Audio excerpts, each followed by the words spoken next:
Hello and welcome to a video that is going to be about the days when I worked for Xbox support. Now, just as a heads up, I no longer work there. It's been many years, going on something like 3 or 4 years. But I worked there during the first few years of the Xbox One, and we still supported plenty of 360s at the time. And I just wanted to tell some of the stories that I had from back then, starting today with the craziest stories and the most out there things that has happened. And the first thing I want to talk about was a guy who called in and he said, my Xbox is acting funny. And he's going on just explaining the things it was doing. The main thing that he had an issue with wasn't ejecting discs. And we always had our standard, turn it off for such amount of time, hold this button, hold that. But he quickly added to his story, saying that, well, let me let you know, I can't do some of these things because I was in a car accident with the Xbox, and the Xbox flew into my dashboard and shattered into pieces. So most of the casing and the buttons are gone. And I'm sitting there, it's like, well, I'm surprised that the system works at all. And he's like, I kind of feel like this might not be covered by the warranty, which, no, no, it does not. This was definitely well outside of the window. So, of course, the eject button was gone. Trying to eject the disk from within the UI was not working at all.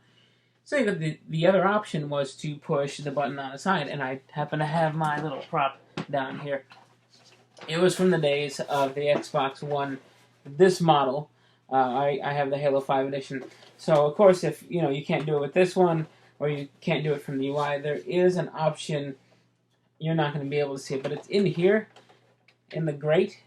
There's like an orange little indicator where you can put in a paper clip and pop it out. Well, according to him, the orange indicator was gone too. So I can just imagine what the system looked like. I'm surprised if it had any plastic left on the outside at all. Probably didn't. Needless to say, he basically was going to lose his disc. He really couldn't send it in to us either. I told him, it's about here compared to the USB port. And I think he ended up finding the opening. Of course, the marker was gone, but he ended up finding it. And it worked out in the end.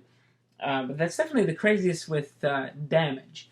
I did keep a list here. That way I can make sure I'm keeping on track. So some of the other crazy stories weren't so much about the system themselves. When you're working for them, you normally have the hardware side where you can get some calls about, it's not doing this, not doing this. But you also get the account side of things, which, some of those are the more interesting ones. There's a few things when it came to credit cards that were rather interesting. The first one was a guy called in and he said, I don't own an Xbox. I don't own any gaming systems. I don't have any family members that do.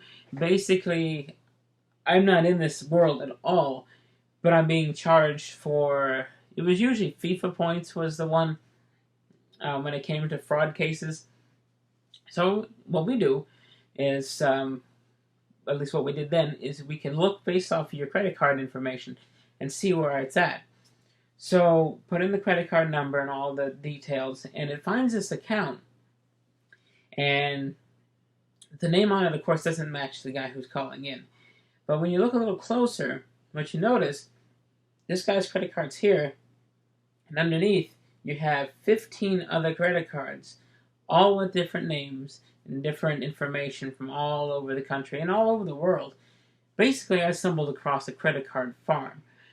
In the world of Xbox, what they're farming for is FIFA points and virtual currencies for mostly the sports games, sometimes for Call of Duty and the shooters, but it's usually sports games. And then what they do is they take them and they resell them online for 10% of the cost.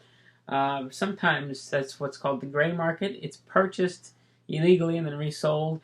Sometimes they're genuine, but a lot of times that's what you're getting.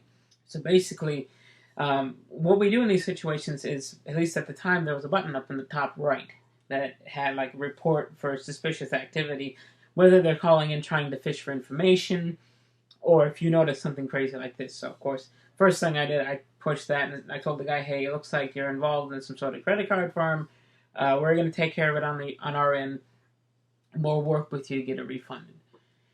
So that's I've seen lots of fraud cases, but that was the largest, just in one location of frauds that are going on. Because if you looked at the purchase history, it was one from this card, one from this card, and they would go through it and they would start back at the top.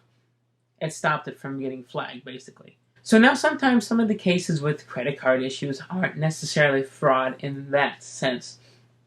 One of the biggest and craziest ones we had, I believe the number was somewhere around $18,000 worth of charges. And the guy calls up and he's just going on about, I'm not even home. Yeah, we have a system, but it's not home. I'm not there. All of it's at home is my son. And, this starts clicking in my head, does your son have your credit card information? Does that? And he said that at one point, he had allowed his son to buy one thing with his credit card on Xbox.